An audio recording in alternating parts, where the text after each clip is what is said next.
The ice in the glass hit the bottom with a sharp, hollow crack. The sound of a $14,000 monthly alimony check vanishing into the mahogany grain of my dining table. Julian doesn't look up from the high-resolution photographs. He doesn't need to. He's already won. He just asks if I remembered to pick up the dry cleaning, as if the last 3 years of legal warfare were just a long afternoon errand I'd managed to screw up. The air in the kitchen is 68 degrees, but the back of my neck is burning. On the refrigerator, a small blue magnet shaped like a heron holds a grocery list. At the bottom, in a looping, relaxed cursive, is the word lemons. Marcus wrote that. Marcus, who is supposed to be bringing Thai food. Marcus, whose hand is currently resting on the small of my back in the photograph Julian is sliding toward me. In the shot, I am smiling at a carton of raspberries. The sun catches a heavy gold signet ring on Marcus's right hand. A detail I'd found charmingly old-fashioned, a piece of his history he'd shared over our third date. I don't know yet that the ring contains a micro-lens. I don't know that the history was a script written by the man currently clicking a gold-plated pen at my table. Click, click, click.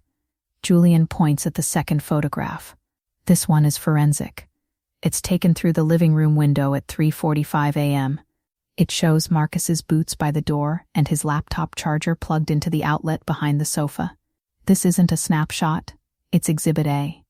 Under Article 4, Section B of our settlement, alimony ceases upon the established cohabitation of the recipient. In this state, cohabitation is defined by the sharing of a common residence and the commingling of daily affairs.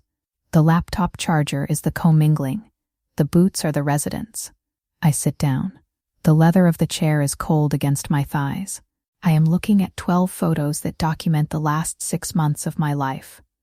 My new beginning. One of Marcus taking out the trash. One of Marcus using my garage door opener. One of us carrying a new mattress through the front frame.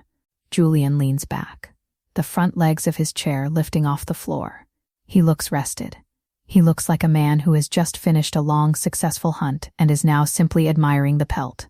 You have to understand the mechanics of a collapse. When your world starts to fold, your brain doesn't scream. It negotiates. I stay in the chair because if I stand up, the motion makes the scene real. If I stay, I can pretend this is just a dinner party gone wrong. I am staying because I am desperately trying to find the seam in the logic. I am telling myself that Marcus will walk through that door in 10 minutes and explain that this is a misunderstanding. I am staying because the alternative is admitting that I invited a parasite into my bed because he told me exactly what I wanted to hear. It is easier to sit with a predator, you know, than to face the fact that you are the one who unlocked the gate. Julian reaches into his breast pocket. He pulls out a manila envelope and slides it across the wood. It bumps my water glass, creating a rhythmic ripple that catches the overhead light. Inside is a voluntary waiver of support. Beneath it is a document that makes the room go gray. Marcus's employment contract. The letterhead belongs to a private security and discreet investigation firm, a firm Julian's venture capital group acquired 18 months ago. I look at the signature. The date of hire was 3 weeks before I accidentally met Marcus in the biography section of the bookstore. The secret hunger was so easy to exploit. I wanted to be seen as something other than an ex-wife. I wanted a man who didn't talk about ROI or market caps. Marcus talked about travel, about the way the light hit the Mediterranean, about how I deserved a soft place to land. Every word was a line item in a budget. We are looking at the technicalities of the trap now. To prove cohabitation in a court of law, you need a permanence of presence. Julian explains this with the detached tone of a university professor. He points out that Marcus's mail was being forwarded here, something I never noticed because Marcus always offered to grab the post on his way in. He points out the shared grocery accounts. He points out the key. 10 weeks ago, we were drinking a 2018 Cabernet. Marcus said it was his favorite. I realize now it's Julian's favorite. I felt a surge of wine-induced autonomy, a screw you to my past life, and I pressed my spare key into Marcus's palm. I told him I wanted him to feel at home. That was the choice point. The moment the key touched his skin, The legal definition of cohabitation was satisfied. The trap didn't just snap shut. I welded it. Julian places the pen on top of the signature line. He tells me the house will be listed on Monday, since the alimony paid the mortgage. And the alimony is now voidable back to the first date of established cohabitation. I technically owe him $56,000 in back pay. He calls the waiver a grace period. He says he's helping me. He says he's giving me a clean slate. He looks at me with eyes that have no heat in them. He is waiting for me to realize that he didn't just take my future, he took my past. He turned my memories into a billable project.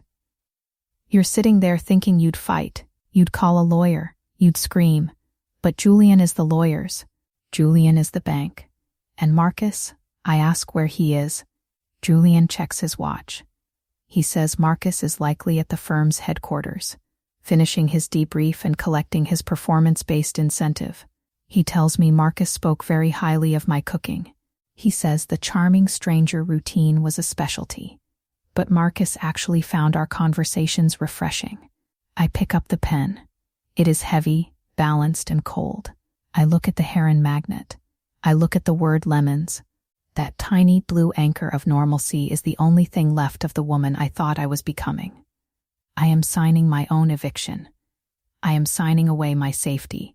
But as the ink hits the paper, a deep professional black, I realize the most terrifying part isn't the money or the house.